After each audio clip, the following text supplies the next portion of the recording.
Kiat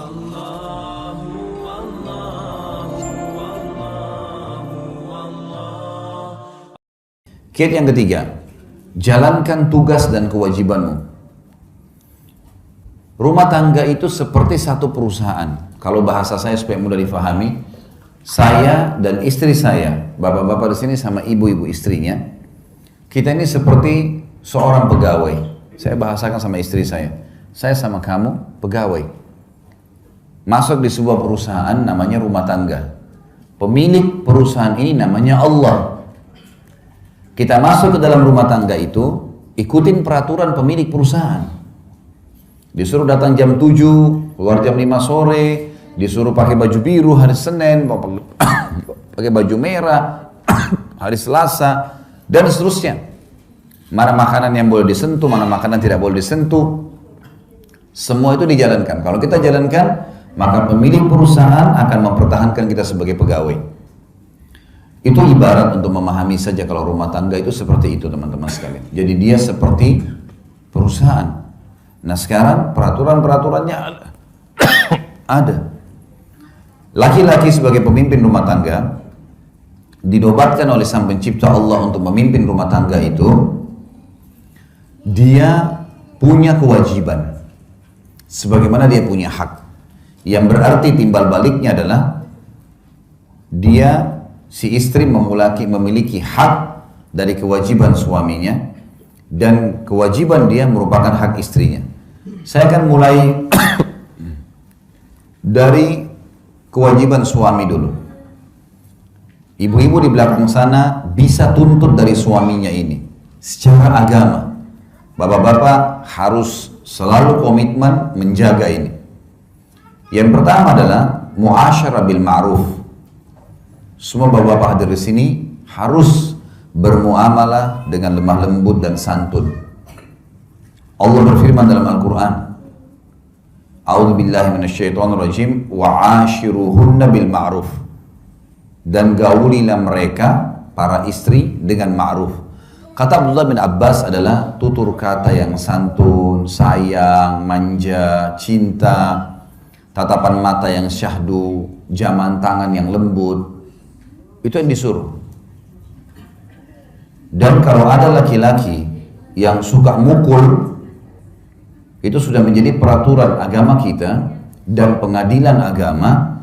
Indonesia pun sudah menerapkan pengadilan agama kita, diterima pengaduan wanita untuk mengajukan khulu atau perceraian kalau suaminya suka mukul. Mukul di sini dalam arti kata adalah mukul yang memamarkan wajah, menampar. Kata Nabi SAW, jangan caci maki, jangan jelek-jelekan, dan hindari wajah, tamparan, pukulan, gitu kan. Tapi dari satu sisi yang lain, ada ayat Al-Quran yang menjelaskan kalau wanita yang kita khawatirkan sebagai suami nusyuz itu pembangkangan. Misal maaf disuruh tutup aurat nggak mau. Saya ganti ya. Ini nggak bertemu antara mic yang kecil dengan malam hari. Nah, bisa tidur nanti, gitu kan? Jadi sampai mana tadi? Sampai saya lupa. Hah? Lembut sama istri. Ibu-ibu yang paling ingat. Ya? Baik, kalau nusyud ini istilah dalam agama kita yang Allah mengatakan wallati takhafuna nusyudahunna fa'idhuhunna wahjuruhunna fil madaji'i wadribuhun. Wanita-wanita atau istri yang kalian takut nusyudnya, nusyud pelanggaran agama ya. Disuruh tutup aurat nggak mau, disuruh sholat nggak mau, disuruh layani suami nggak mau. Maka ingatkan kata Allah baik-baik, haram, kamu harus jalankan, Allah akan hukum kamu nanti. Nggak mau dengar hajar. Hajar itu bukan hajar. Hajar itu diboikot, diranjang. Hajar. Tidak diajak ngomong, nggak digaulin, dibelakangin. Dan ini hajar hanya boleh di rumah. Kata Nabi SAW, jangan kalian menghajir istri kecuali di rumah. Jadi nggak boleh suami itu pergi ke rumah orang tuanya, gitu kan, atau pindah ke rumah temannya, nggak boleh. Kalau istrinya lagi nusyud, memang tidak mau jalani kewajiban. Kalau mereka sudah dihajar pun, diboikot tadi, tidak mau juga taubat, malah makin jadi-jadi, maka Allah bilang, fadribuhun, boleh kalian pukul mereka. Pukulan di sini, ulama mengatakan, darbatun ghairu mubarrah. Pukulan yang tidak berbekas. Kata ulama menggunakan kayu siwak di tangannya. Jadi bukan box, ya. Bukan tampar. Jadi diingatkan, kalau kita tidak ada kayu siwak, kita menggunakan jari mungkin ya. Nggak boleh, kamu sudah haram nih. Nggak boleh. Kalau juga tidak mau ya diceraikan. Gitu kan? Jadi memang muasyarah bil ma'ruf ini penting. Nanti kita akan bahas di poin setelahnya, itu yang agak panjang kita jelaskan, masalah mengenali karakter pasangan. Bapak-bapak, laki-laki selalu pakai akal, perempuan selalu pakai perasaan. Beda itu, beda sekali. Nah, kan kita berikan contoh-contohnya. Makanya bapak-bapak harus bisa mengerti bagaimana alam perasaan, ibu-ibu harus bisa mengerti bagaimana alam pikiran. Nanti akan saya kasih contoh-contohnya, banyak sekali contoh nanti di poin setelahnya. Intinya, bapak-bapak disuruh berlemah lembut. Kita contoh misalnya, Anas bin Malik, sahabat Nabi ini menjadi pembantu 10 tahun di rumah Nabi SAW. Dari umur 9 tahun sampai umur 19 tahun. Apa kata Anas? Saya selama 10 tahun tinggal di rumah Nabi SAW sebagai pembantu, belum pernah satu kali pun saya mendengarkan Nabi SAW membentak-bentak, apalagi sampai memukul istri juga pembantunya. 10 tahun tidak pernah dengar satu kali pun. Jadi memang perilaku seperti itu, perilaku yang memang diperintahkan untuk berbuat baik. Ini hak yang pertama. Hak yang kedua adalah diberikan nafkah. Tadi saya bilang nafkah ini sesuatu yang roda kehidupan berjalan dengannya. Harus belanja, bapak-bapak yang bijak, saya bilang tadi, tulis semua pengeluaran rumah, rincikan. Kita juga jadi lebih mudah tahu, oh ternyata bulanan saya butuh sekian nih, kalau kurang dari ini berarti saya harus lebih ekstra lagi kerja misalnya. Baik, nafkah ini adalah masuk dalamnya makanan, minuman, pakaian, dan tempat tinggal semampunya.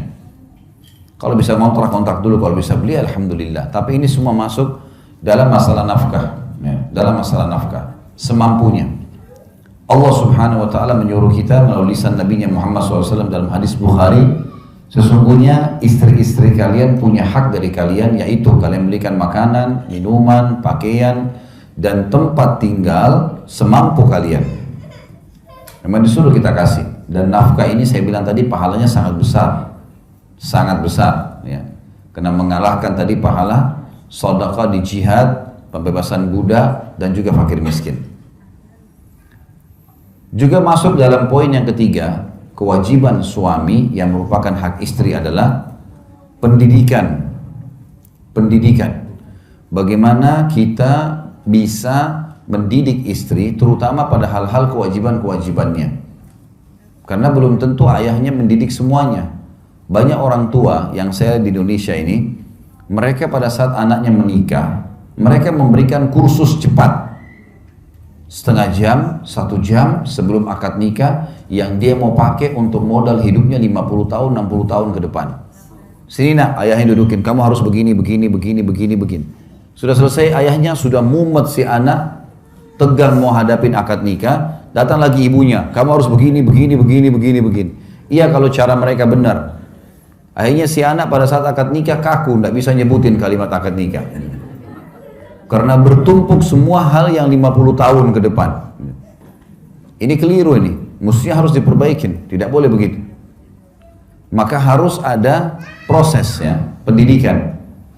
Allah berfirman dalam surah Tahrim ayat 6. A'udzubillahi minasyaitonirrajim. Ya ayyuhalladzina amanu qu anfusakum wa ahlikum nara wa quduha an-nasu wal hijara. Hai sekalian orang-orang yang beriman, selamatkan diri kalian dan keluarga kalian, istri dan anak dari api neraka yang bahan bakarnya dari manusia dan batu. Al-ayah, lanjutan ayat ada tentunya, tapi saksi bahasan kita adalah disuruh didik anak dan istri, terutama berhubungan dengan kewajibannya. Kalau bapak ibu yang belum menjalankan, saya waktu begitu akad nikah, saya dudukkan istri saya, lalu saya tuliskan poinnya. Bahkan waktu itu saya punya laptop, saya datangkan, saya bilang, ini hak kamu. 1, 2, 3, 4, 5. Tuntut dari saya. Ingatkan. Hak saya 1, 2, 3, 4, 5. Berikan saya itu. Semua kita kerjakan karena Allah, maka akan aman. Dan alhamdulillah berjalan. Karena kita sudah bangun di atas pondasi itu. Jangan masuk dalam rumah tangga seperti orang terjun bebas. Ya sudah nikah, nanti aja. Nanti dia akan saling mengerti. Nggak bisa. Harus punya manajemen di sini. Bagaimana rapi dalam memahami hak-hak dan kewajiban. Didik mereka. Banyak suami, dia mau istrinya tiba-tiba faham kemauannya tanpa dididik. Makanan favoritnya, penataan rumahnya, gitu kan. Mungkin apalah ya, mungkin tamu, kalau ada tamu datang seperti apa pola penjamuannya. Misal orang tuanya datang, ada banyak suami tiba-tiba marah tanpa sebab. Ibunya datang, kamu nggak hormati ibu saya. Kenapa? Tadi telat buatin teh misalnya. Baik, tadi ada kerjaan, anak masih nangis dan seterusnya. Nah ini harus dengan pendidikan yang benar. Ini harus dituntun teman-teman. Ada juga bapak-bapak, nanti akan kita singgung dalam masalah biologis dalam Islam. Mereka berharap istrinya melakukan sesuatu yang dia butuhkan dalam masalah biologis diranjang. Tapi dia nggak bahasakan. Dia hanya mau tahu istrinya harus mengerti. Nanti juga kita akan bahas, ibu-ibu juga begitu. Angan-angannya dalam masalah biologis ada A, B, C, tapi dia nggak bahasakan ke suaminya. Mungkin karena merasa itu rancu, mungkin karena merasa itu aib, mungkin karena merasa nggak perlu, atau yang lebih parah adalah berharap pasangan faham tanpa dibahasakan. Ini nggak mungkin terjadi. Harus bahasakan. Saya begini. Seperti kalau kita lagi suka makanan, kita bilang, saya suka sekali sayur asam, saya suka kalau tempe seperti ini. Dibahasakan sehingga pasangan kita tahu, gitu kan? Saya suka, ibu-ibu saya suka sekali kalau abang, kakak pakai baju seperti ini. Ya. Atau menggunakan pola berbicara seperti ini misalnya dan seterusnya. Maka itu adalah harus dibahasakan, mendidik. Masuk juga hak istri yang keempat adalah perlindungan, dilindungi. Ya. Hati-hati bapak-bapak sekalian, keamanan di rumah adalah tanggung jawab kita. Jangan sampai ada listrik yang rusak, dan istri sudah bilang, bang, ya, kakak atau siapa saja dipanggil, ini listrik berbahaya. Nanti kalau saya sama anak-anak pegang kesetrum bisa mati. Udah gampang nanti aja. Tinggal sampai seminggu udah diperbaikin. Istrinya habis ngepel, tangannya basah, nggak sengaja pegang listrik kesetrum. Kalau mati istrinya, dia bertanggung jawab, dia membunuh. Ini kalau teman-teman nonton acara ceramah saya di YouTube, dosa-dosa besar masuk dalamnya adalah membunuh. Saya jelaskan, banyak orang membunuh tapi tidak sadar. Ibu-ibu bisa bunuh suaminya, ada makanan sudah rusak. Daripada dibuang, kasih aja hidangkan sama suaminya, tinggal diangatin, terus keracunan, mati. Membunuh itu. Dia tahu kan tidak boleh. Lagi licin lantai, dia lagi ngepel, temannya telepon, angkat telepon dulu. Suaminya lewat, kepleset, jatuh, kebentur kepalanya, mati. Istrinya berdosa tuh. Tanggung jawab dia. Masing-masing punya tanggung jawab di sini. Makanya nggak boleh bapak-bapak sekalian ada yang bocor atap, ada sesuatu yang berbahaya, begitu dibahasakan oleh istri dan anak, kita harus tahu sikap, karena memang kita bertanggung jawab di sini. Ada pertanggungjawaban di sisi Allah Subhanahu wa taala. Kata Nabi SAW dalam hadis, kalian semua pemimpin akan diminta pertanggungjawabannya pada hari kiamat. Seorang pemimpin negara bertanggung jawab terhadap masyarakatnya dan diminta pertanggungjawaban hari kiamat, dan seorang suami bertanggung jawab terhadap seluruh yang berhubungan dengan istri dan anaknya dan akan diminta pertanggungjawaban hari kiamat. Seorang istri bertanggung jawab terhadap harta dan anak suaminya dan akan diminta pertanggungjawaban pada hari kiamat. Ya. Jadi kita harus tahu di sini ada pertanggungjawaban. Ya. Ini adalah hak ibu-ibu 4 poin yang merupakan kewajiban bapak-bapak. Lebih dari ini hukumnya sunnah. Masuk dalam masalah hak di sini yang mendidik dan melindungi. Maaf, ada 5 haknya. Satu lagi, memenuhi kebutuhan biologis. Bapak Ibu harus tahu ya, kita kalau dalam posisi haram, orang kalau buat sesuatu yang haram, kayak banyak orang pacaran di luar sana, pacaran ini halal dalam Islam, tapi setelah akad nikah, pacaran secapeknya, nggak masalah. Mau keluar berdua, mau hamil pun nggak masalah, gitu kan. Tapi setelah akad nikah, itu saja. Sebelum akad nikah jangan, tidak boleh memang dalam Islam, tidak halal namanya, gitu kan. Kata Nabi SAW, seseorang di antara kalian ditusuk dengan besi yang tajam lebih ringan daripada dia menyentuh tangan yang bukan mahramnya. Tidak halal bagi dia. Memang dilarang dalam Islam, gitu kan. Jadi memang kita harus paham teman-teman sekalian, kalau dalam Islam setelah menikah, kita dianjurkan untuk memberikan hak pasangan kita. Laki-laki dan perempuan harus paham, waktu mereka menikah, rumah tangga itu 50% biologis, 50%-nya biologis. Sisanya kegiatan yang lain. Sabda Nabi SAW, siapa yang menikah dia telah menyelamatkan setengah agamanya, tinggal dia menjaga setengah yang tersisa. Karena setengah agama ini adalah masalah biologis. Laki-laki banyak yang rusak karena perempuan, perempuan banyak yang rusak karena laki-laki. Kalau sudah menikah, ada tempat pelampiasan, maka berarti secara otomatis dia akan aman setengah agamanya. Makanya ulama bilang, kalau orang sudah menikah, syaitan akan berkumpul di rumah tangga itu supaya jadi malas, supaya jadi tidak mau berhubungan biologis. Istrinya sama suaminya sudah sikat gigi, sudah wangi, sudah pakai baju bagus, nggak mau disentuh, nggak mau berhubungan. Tapi kalau dia berhubungan haram di luar sana, biar juga pacarnya nggak sikat gigi, dia mau ciuman. Itu yang terjadi. Syaitan hiasi perbuatan yang kotor. Banyak laki-laki yang tidak beriman sama Allah mau menyentuh perempuan pelacur yang gonta-ganti pasangan, kemaluan sama orang yang tidak jelas. Tidak jelas juga mulutnya, baunya seperti apa. Mungkin bau khamar, mungkin bau rokok dan seterusnya. Tapi mau berhubungan. Istrinya di rumah yang bersih, yang suci nggak mau. Ada juga perempuan begitu. Sama suaminya bosan, jenuh. Tapi kalau sama laki-laki lain, hanya sedikit saja dipanggil sayang. Oh ini laki-laki perhatian nih. Kalau suami saya nggak pernah bilang sayang gitu. Padahal mungkin suaminya sudah 700 kali ucapkan itu kan. Gitu. Tapi seperti itulah syaitan menghiasi. Makanya di dalam rumah tangga harus diperhatikan baik-baik tentang masalah ini. Biologis hak pasangan. Bukan aib Bapak Ibu sekalian. Apa yang bapak-bapak suka dan apa yang ibu-ibu suka dari pakaian, dari minyak wangi, dari gerakan-gerakan biologis dibahasakan ke pasangan. Saya tidak merasa malu, Bapak Ibu sekalian, kalau saya masuk ke pasar, saya membelikan baju tidur istri saya. Warna yang saya suka, model yang saya suka, saya kasih dia di rumah, ini dari saya, kamu pakai ya. Dan itu luar biasa, membuat saya merasa, oh iya di luar saya tidak terganggu lagi. Karena apa yang bisa menggoda dari perempuan, sudah dimiliki oleh istri saya. Ibu-ibu bukan aib, oh suka laki-laki pakai baju kaos hitam, suka pakai celana pendek, apa yang kira-kira menggoda kita dari lawan jenis, beli, kasih pasangan pakai. Karena begini, kemasan itu, fisik kita, dunia ini rata-rata kemasan dan kiasannya. Selebihnya, inti utamanya satu, maksudnya begini.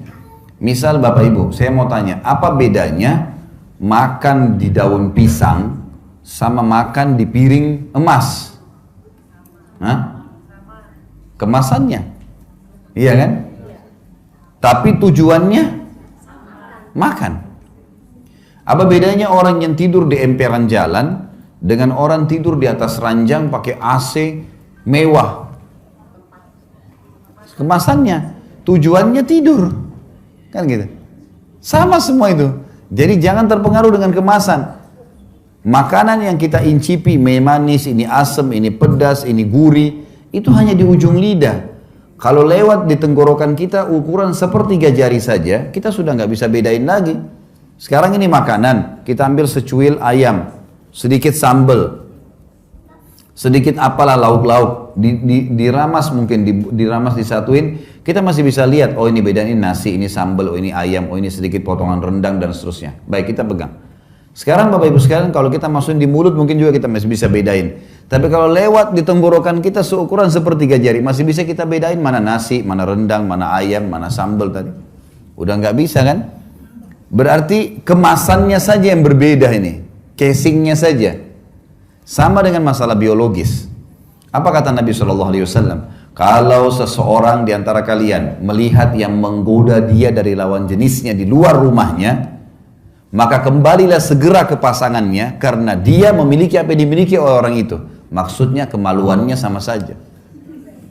Iya, kemasannya beda. Oh ini warna kulitnya putih atau ini hitam, oh ini tinggi, ini pendek. Tapi ujung-ujungnya kemaluannya sama. Sama tadi dengan makanan. Makanya masalah biologis di sini adalah hal bagaimana kita mengemasnya saja. Bagaimana kitanya mengemasnya. Ingat, berhubungan biologis dalam Islam, dalam rumah tangga teman-teman sekalian, itu pahalanya, kadar besarnya, sama dengan besarnya dosa zina. Sama dengan besarnya dosa zina. Ada hadis Nabi begini, fi bidi ahadikum sadaqah. Di kemaluan kalian ada pahala besar sekali. Sahabat faham, apa kata para sahabat? Ya Rasulullah, ayati ahaduna ahlahu walahu fihi ajr. Wahai utusan Allah, apakah seseorang di antara kami menggauli istrinya dapat kenikmatan, dia dapat pahala? Kata Nabi SAW, ara'aitum law wada'tumu fil haram alakumul wizr. Tidakkah kalian lihat kalau kalian letakkan kemaluan kalian pada yang haram, zina, kalian dapat dosa besar? Kata para sahabat, bala ya Rasulullah. Iya wahai utusan Allah. Kata Nabi SAW, fakadzalika fil halal. Begitu juga pada yang halal. Artinya, melakukan hubungan biologis suami istri, besar kadar pahalanya, sama dengan orang kalau berzina, dosanya dosa besar. Makanya Abdullah bin Umar radhiyallahu anhu, beliau kalau puasa, Ramadan atau puasa sunnah, beliau buka puasa dengan beberapa butir kurma dengan air putih, habis itu pulang ke rumahnya, habis sholat maghrib berjamaah sama Nabi SAW, pulang ke rumahnya berhubungan biologis dengan istrinya. Karena dia tahu itu pahalanya besar dan ternyata hubungan biologis itu betul-betul meredam seseorang dari perbuatan zina di luar rumahnya. Kalau sudah terlampiaskan kita jadi, orang itu kalau kenyang, dikasih makanan apapun tidak mau makan gitu. Susah dia untuk makan, sudah kenyang gitu kan. Maka itu perintah, makanya dijadikan sebagai sebuah kewajiban.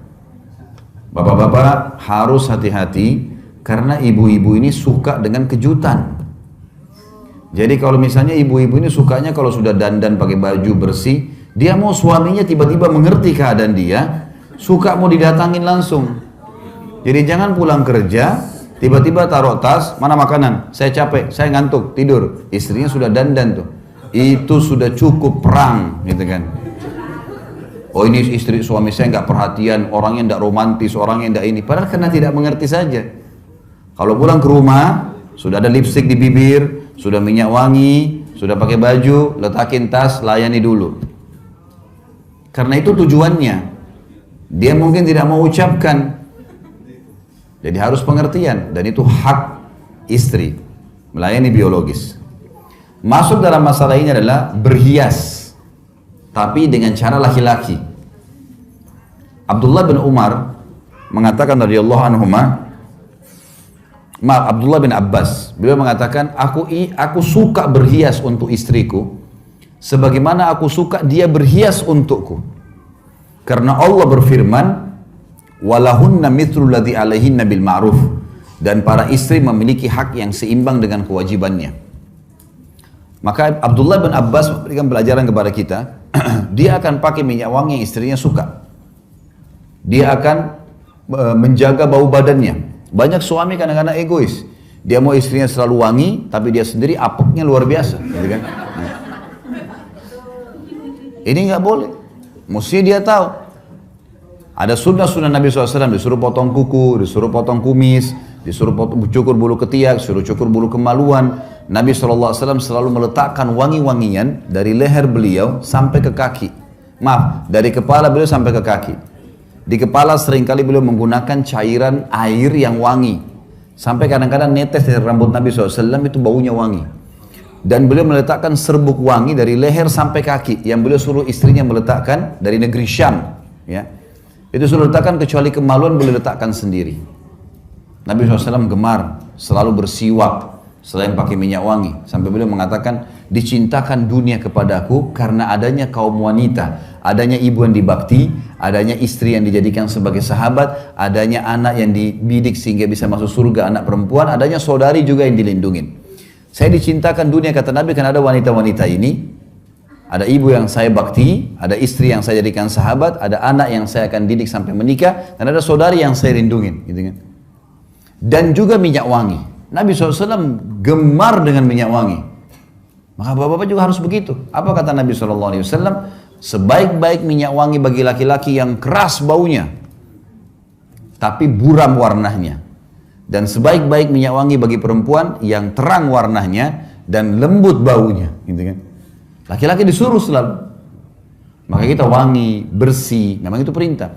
Nabi SAW tidak pernah masuk rumah Bapak Ibu sekalian, Bapak-Bapak terutama, kecuali sudah menjaga bau mulutnya. Tidak pernah tidak bersiwak. Jadi harusnya begitu. Gitu. Ada suami, dia tidak mengerti.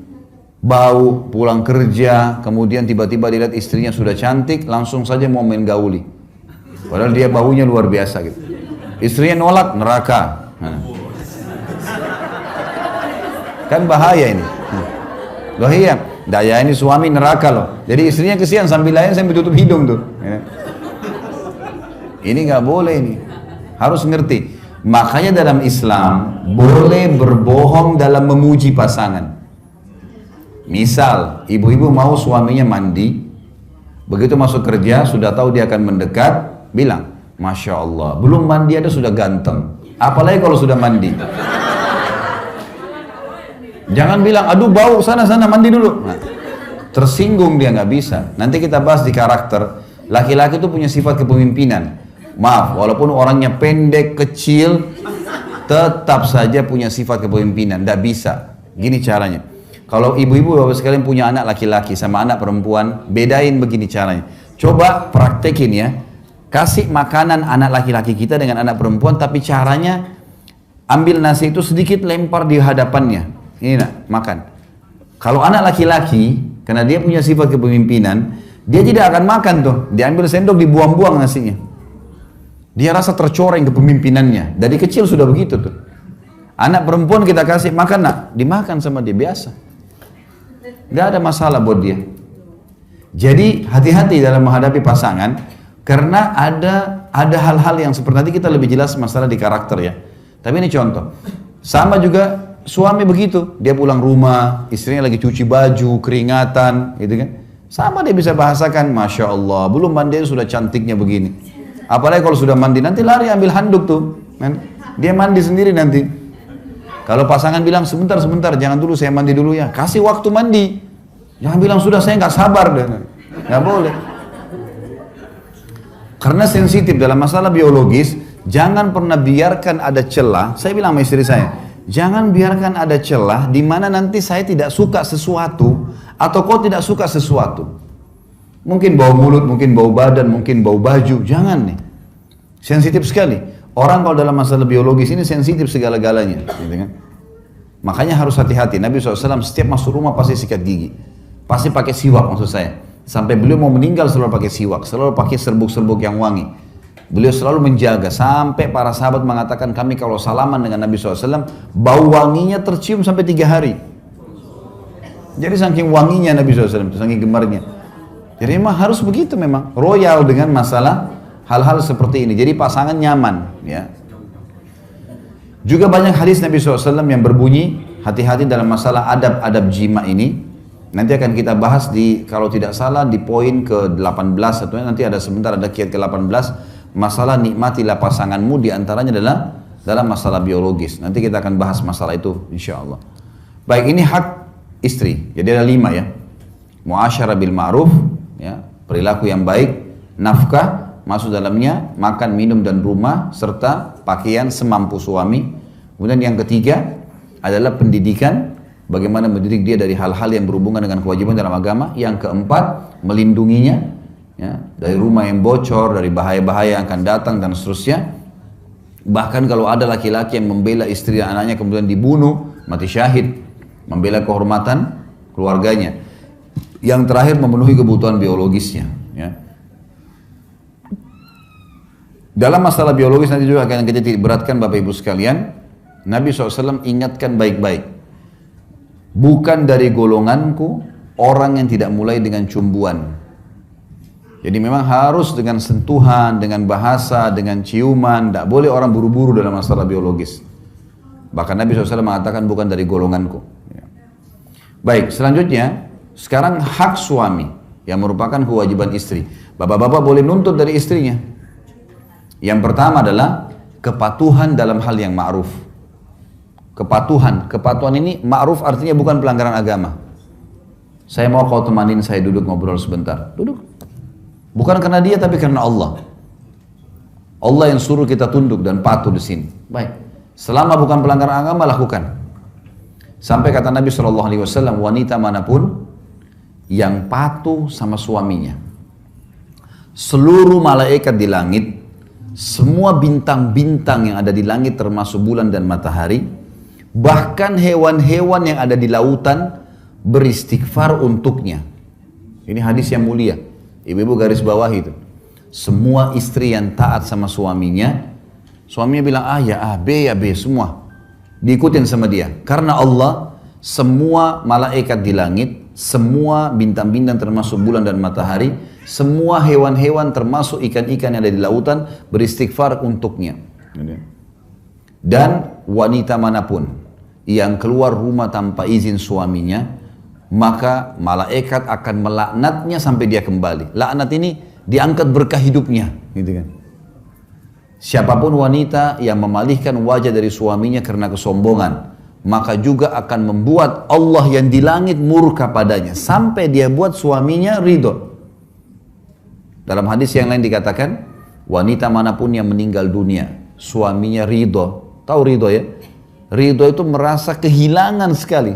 Ridho itu seperti kita disuruh bilang, cari ridho orang tuamu. Ridho itu sesuatu yang kita berikan kepada orang lain yang membuat dia sudah sangat puas. Kalau ditanya mau apa lagi sudah nggak ada. Itu ridho namanya. Wanita manapun yang meninggal dunia sementara suaminya ridho, ya, kecuali pasti akan masuk ke dalam surga, dijamin. Jadi ibu-ibu jangan meninggal suaminya bilang alhamdulillah.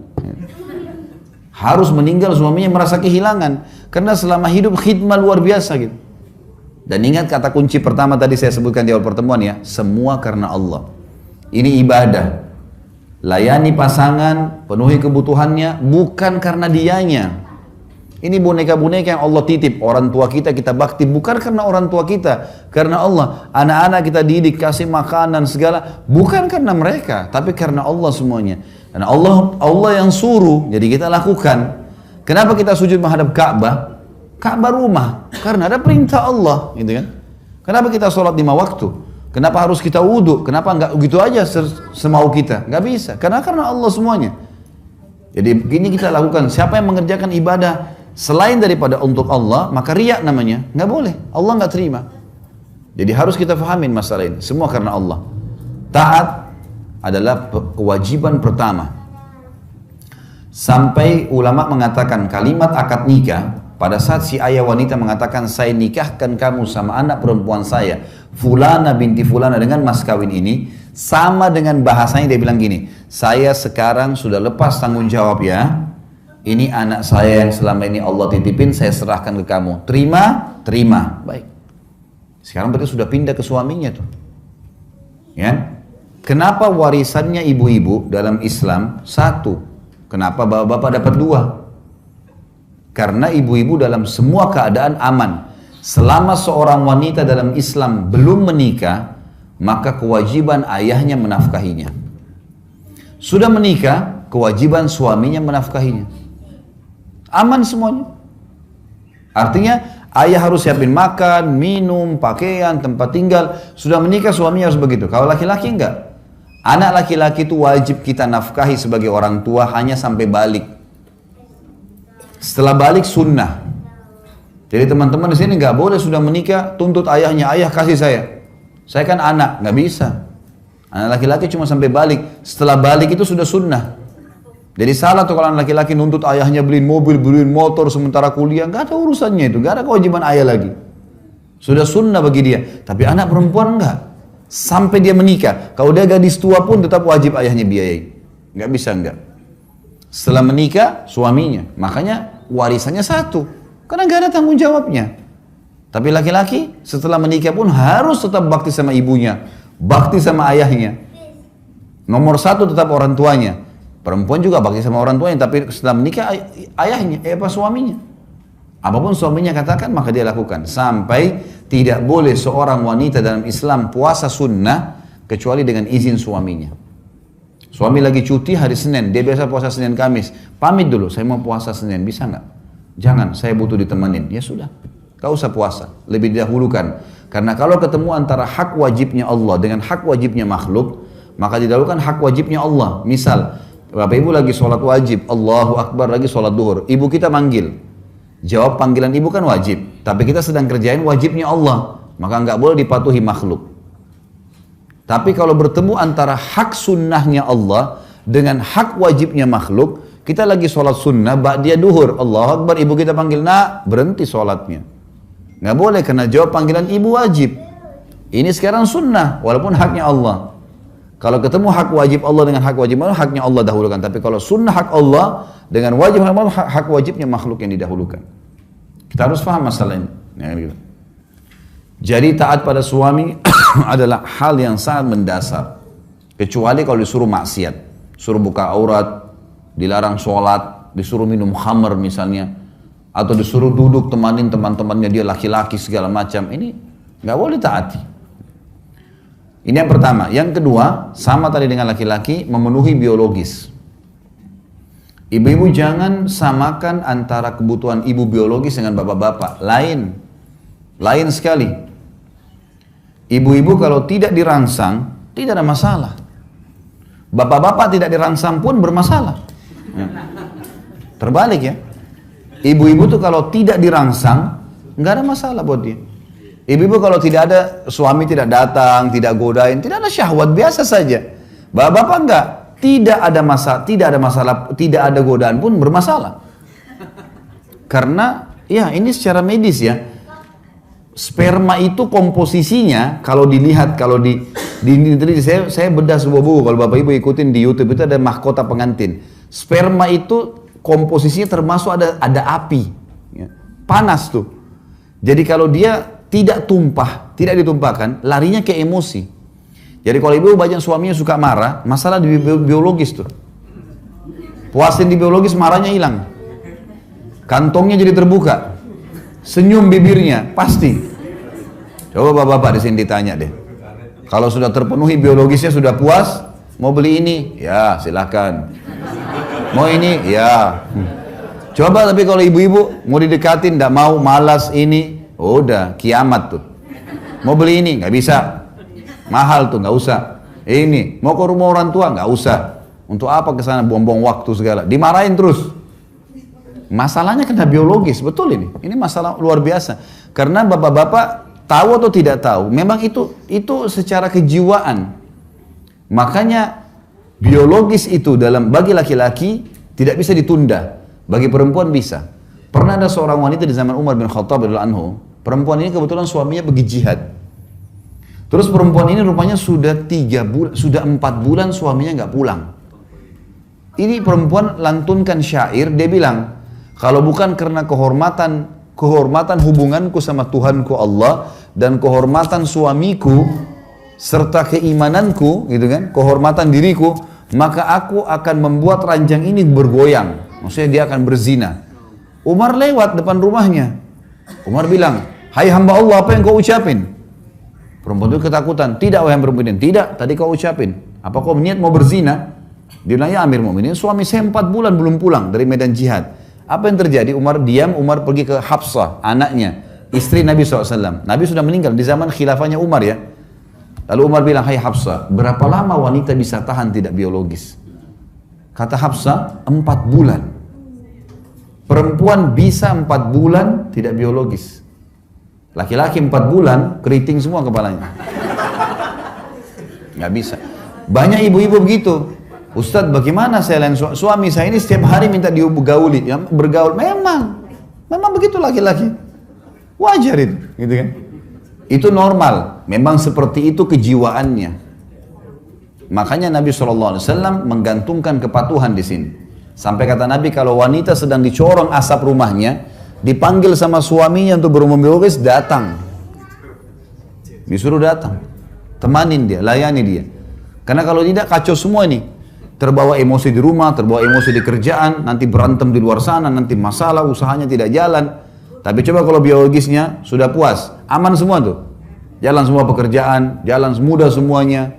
Kalau ada bapak-bapak yang suka senyum itu Masya Allah sudah terpenuhi berarti. Dan ini kewajiban. Ini kewajiban.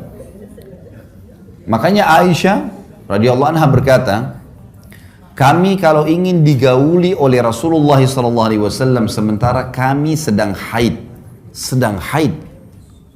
ternyata wanita haid tidak ada syahwat pada saat haid itu. Ibu-ibu pasti tahu itu sudah dibahas dalam buku-buku fikih.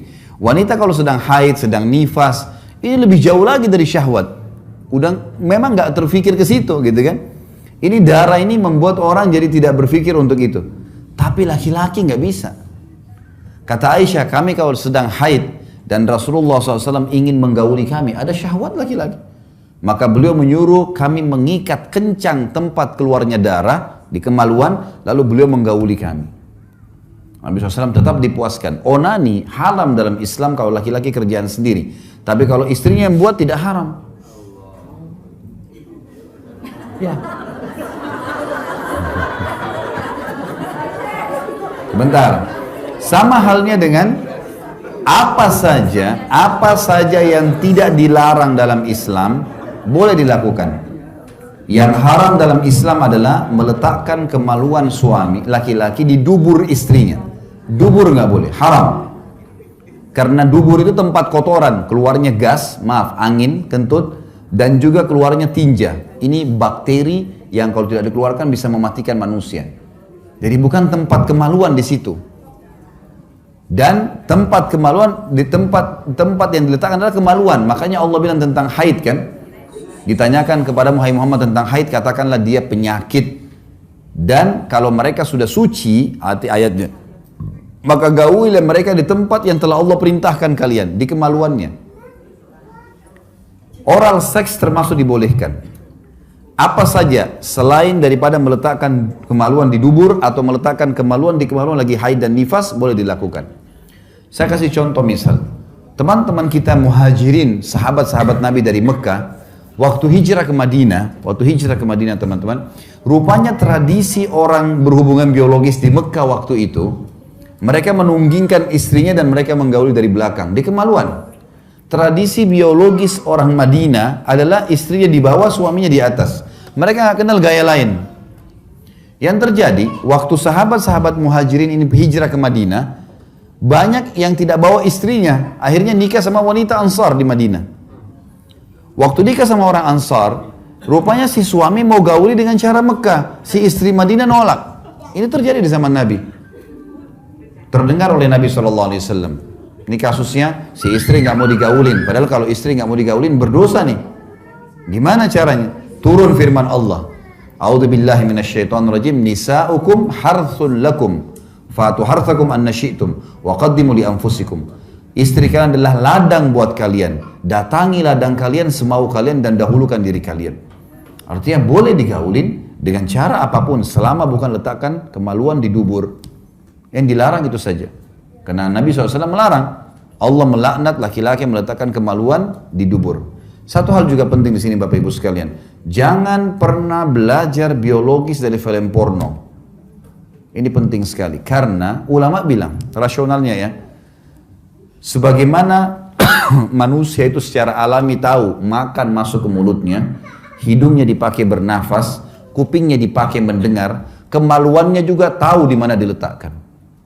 Sebagaimana dia tahu bagaimana mengeluarkan air seni atau kencingnya. Dia tahu itu sebenarnya.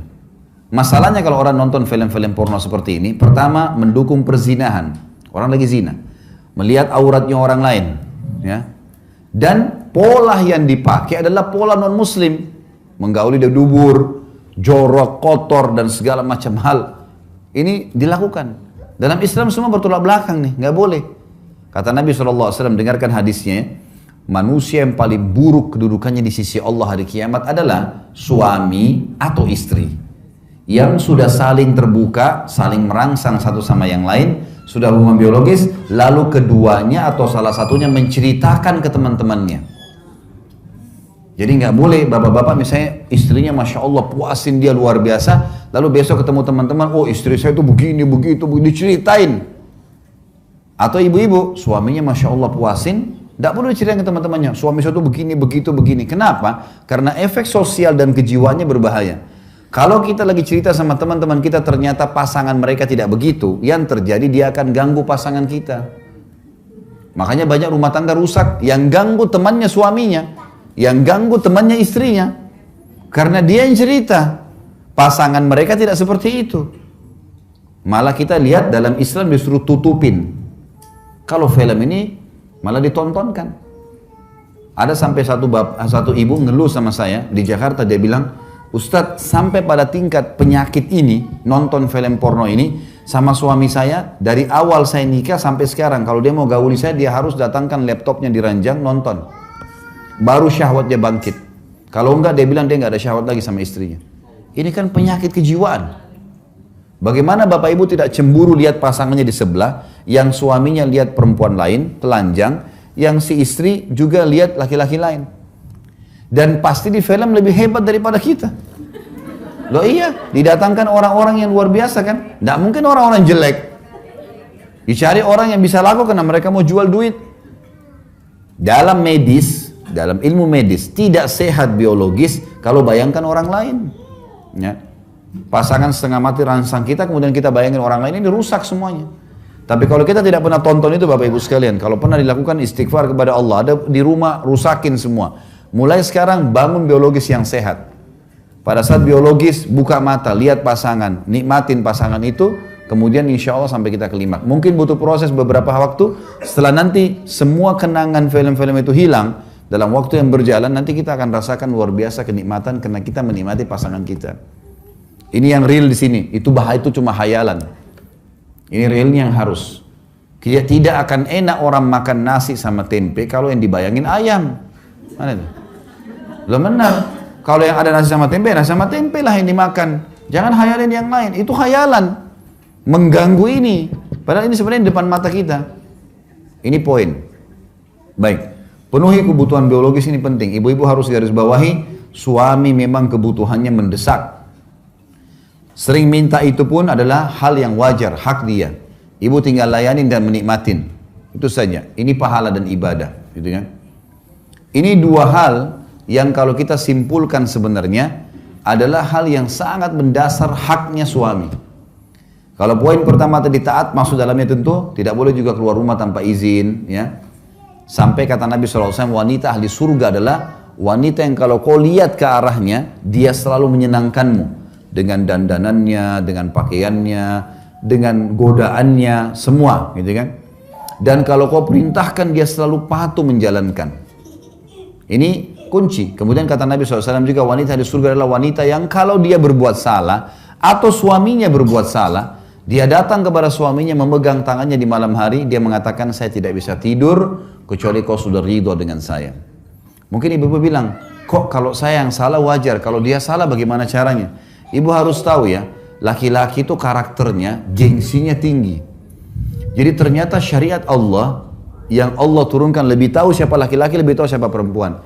Bapak-bapak di sini misal, kalau kita lagi buat salah, lalu istri kita yang datang mengatakan, kalau kau tidak ridho dengan saya, maka saya tidak bisa tidur. Saya pastikan bapak-bapak yang salah mengatakan, saya yang salah, maafin saya. Tapi kalau tidak, maka dia akan muncul gengsi dan egonya. Jadi syariat datang memandu untuk bisa mengambil hati pasangan. Memang sudah paling tepat itu. Ini poin tentang masalah hak dan kewajiban.